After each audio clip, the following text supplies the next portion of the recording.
All right, we're here at the Boehringer residence, and we are here to analyze the damages to this home on camera. First thing I want to look for is any and all collateral damages. And I'm going to measure them.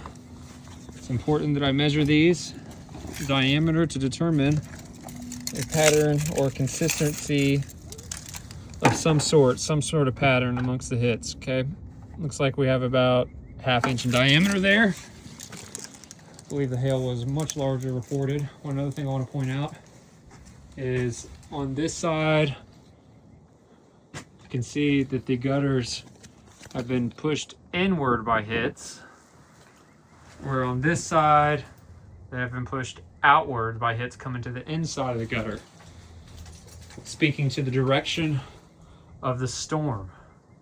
Okay, see if I can reach that. I can't. We'll get up there in a second. Again, speaking to the direction of the storm, you can see with the storm coming from that direction, same on the gutters on this side. They're hit on the inside, hit on the tops. Okay, more than one place, hit on the inside. Okay, alrighty, what we're gonna do now is get up on the roof itself and examine what we have going on here.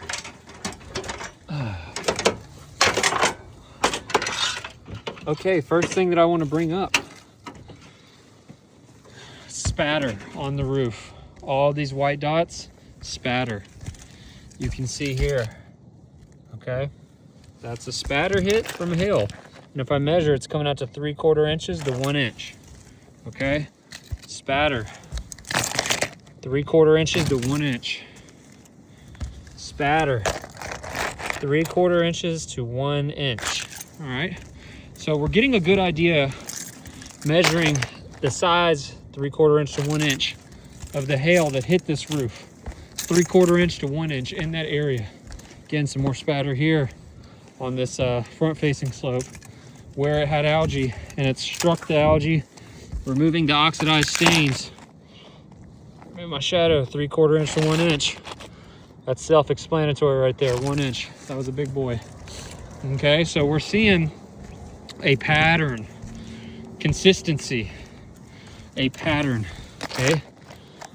3/4 inch to 1 inch on that spatter right there. You can see it. This is the actual color of the shingle. This is the color of the shingle. You can see that it's a little bit of algae right here, and the hail struck it, removing the algae. Let's move on to the anomalies on the shingle, okay? Alrighty, you see this here. First thing I want to do is I want to get close up, and I want to identify the splitting, the actual cracking of the asphalt matting.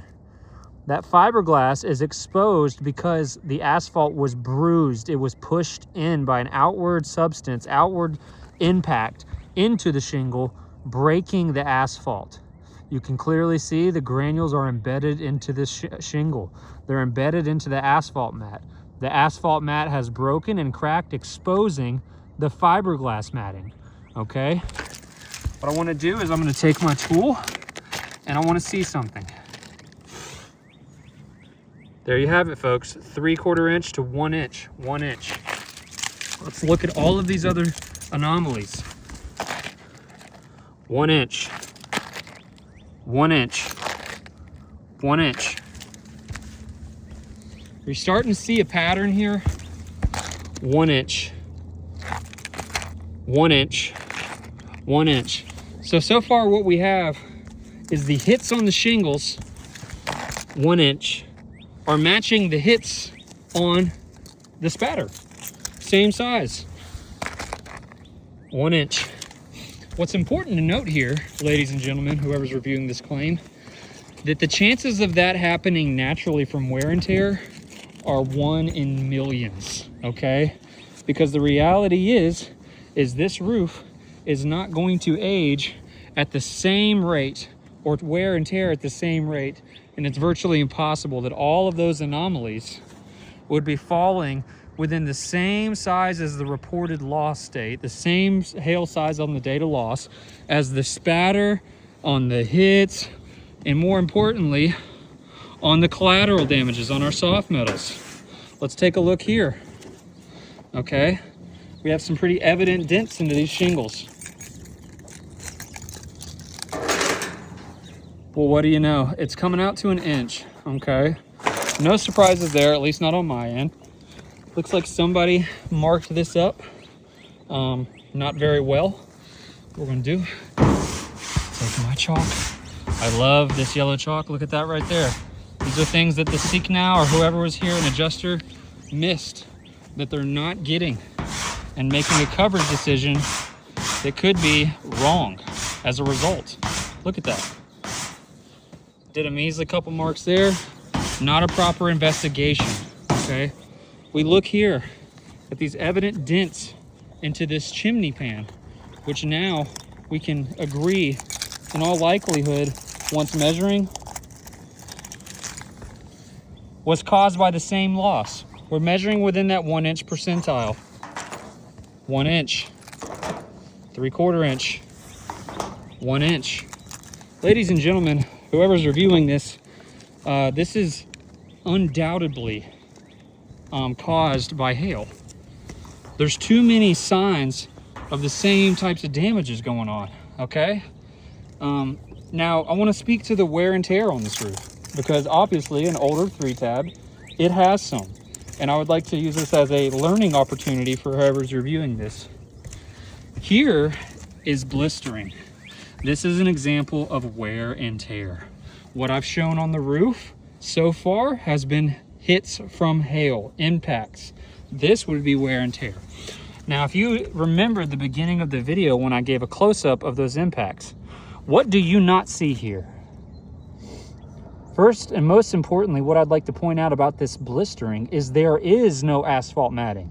It's not bruised, it's not impacted, it's not cracked, it is gone. There is also no granule. So you can see what has happened when a blister occurs on a roof. It's usually, first and foremost, in a particular area. It follows no consistency or pattern. That blister is not the same size as this blister or that blister or that blister. The only pattern it follows is location. And as you can see, right here, we're not seeing it over here. We're not seeing it over there. We are seeing it right here for some reason, okay? That's the only pattern blistering is gonna follow. More importantly, what I'd like to note is how a blister happens. Impacts from hail come out down into the shingle, okay? Bruising the asphalt matting, embedding the granules, and cracking the asphalt matting, exposing the fiberglass. A blister heats up underneath the shingle and pops out, pops out. And what you can see here is that is exactly what's happened, is that asphalt has heated up and popped out, completely removing the granules, 100% exposing that fiberglass mat. This, my friends, is not the same. Again, let me take my ruler here. You can see there's no accuracy or similarity in what we've seen on the roof. This is coming out to 1.25 inches on that blister. This one is coming out to 1/2 inch. This one is coming out to 1/4 inch, okay? And when we take that in comparison with a hail hit, look at that. What's it gonna be, ladies and gentlemen? 1 inch every time. Bruised asphalt matting, embedded granules. And the thing is, 1 inch. All right, now remember that 1 inch. Let's come back over here, compare with our collateral damages. 1 inch. Ladies and gentlemen, I don't know what more we would need to see to show that this customer suffered a loss, okay, from obvious hail. We've got spatter. I mean, look from a distance. All those white dots, that doesn't happen naturally. That's not wear and tear, okay? That is from hail, removing the algae that is stained on this roof, typically on the north-facing slopes. Other places where there's also algae. So again, let's continue to check. I want to look at these turtle boxes. And we'll look at these exhaust vents. Get my chalk.